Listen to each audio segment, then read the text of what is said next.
when I was a boy, this used to be £300 unrestored in 1978, which at the time I was earning £23.46 a week, so it was 3 months' wages for me in 1978, whereas now it's probably worth 2 days' wages for a 16-year-old. This piece of furniture was £800 restored, which was 8 months' wages for me. So I was joking yesterday that somebody had a 1930s pine cupboard, which was worth about 30 quid in 1980.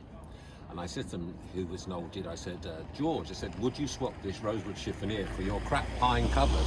And he said, no. What a fool, what a fool.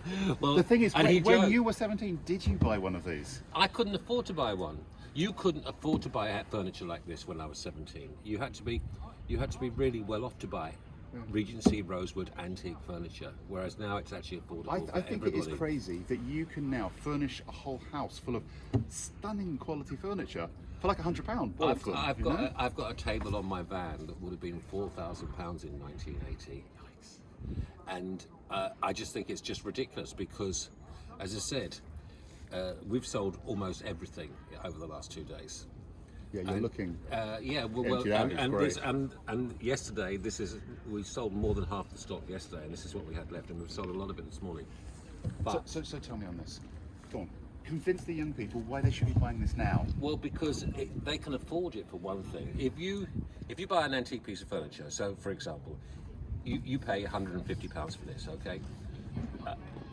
This is perhaps a bad example because it's chiffonier, but fundamentally, if you go to DFS, it'll cost you £800, and the moment you walk out the store, it'll be worth about 50 quid. Yeah. Whereas if you buy an antique piece of furniture, it's probably going to be worth 2/3 of what you paid for it in a year's time or 2 years' time. You could be lucky and you could get more, but it will have some value, whereas new furniture has no value at all. So the thing with people, when I explain to a lot of young people, what they panic about is, I don't want to be responsible for this, don't have to look after it. What would you do to this? Well, this one actually is a little bit battered, so I don't think you can actually either have to restore it properly or not. Do you just think this is just one to just enjoy as it I mean, stands? I think it could do with a clean and a wax, Right. but I don't think, because rosewood would be quite hard to restore.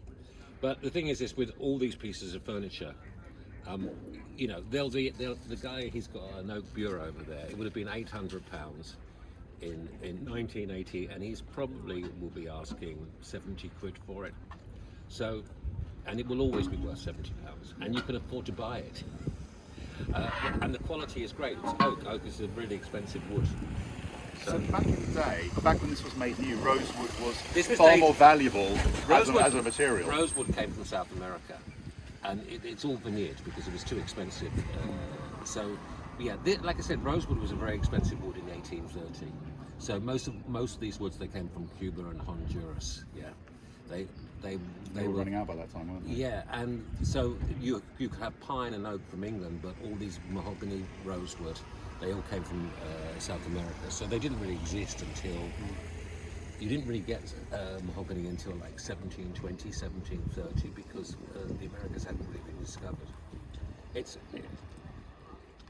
ridiculous what you can buy things for now. Have a look inside it. It's got like a couch drawer, or is it No, just it's- a thick? no, it's plain. So it's got a nice couch drawer in there, which is perfect for all of And your it's bits and oak pieces. lined, so it's not pine lined, which means it was expensive when it was So made also in this, 1830. you won't see this cracking either, because often with the pine it shrinks and you end up with all of the cracking. Because the Yeah, oak, but it stays more solid, oak. doesn't it? It's more likely. Obviously, you've got a bit of a line here, But that's, you know. but as I said, it's oak lined. What's the It's inside like? rosewood, And look at that, two big old cupboard spaces. and you've got to look at the hinge, the lock there. It's a lovely lock. Oh yeah, nice old brass down hinges.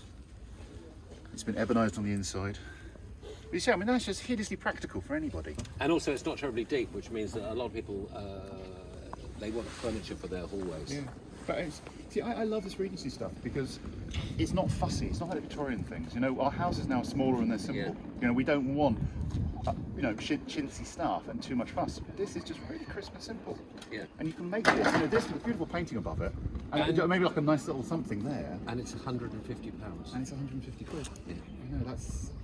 Listen, I'm sure this is not going to be here very much longer. So thank you. That's fantastic. To be honest with you, this might be, but everybody's wrong, except for you and me. That is actually the truth. I'll show you this table. Just We'll go check it out. yeah, it's all right.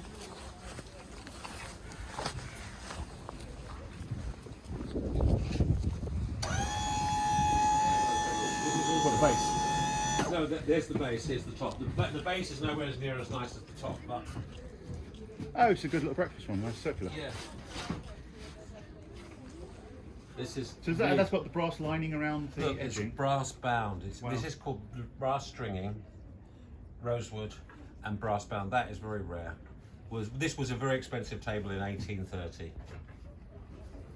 Now, is that one fixed top or does that lift No, up? it lifts up. It's a breakfast table, Does as well. so it's a tilt top. Yeah. Wow. So again, what would you do to that? I mean, you know, because people I'm nowadays. I'm not even trying to sell it here, to be honest with you, because I'll put it in auction and hope the two London dealers want to buy it over. Yeah, to be honest, I can see that in a swanky London plaid. Yeah. That's stunning. Yeah. You know. No, it's a really. I mean, this is really unusual, even from 1830. It's really good quality. No, it's But quite- as I said, it was worth £4,000. I would think at auction, it might make 500 or 600 quid. So it's very good value for money. You can't get so much you found value it for here,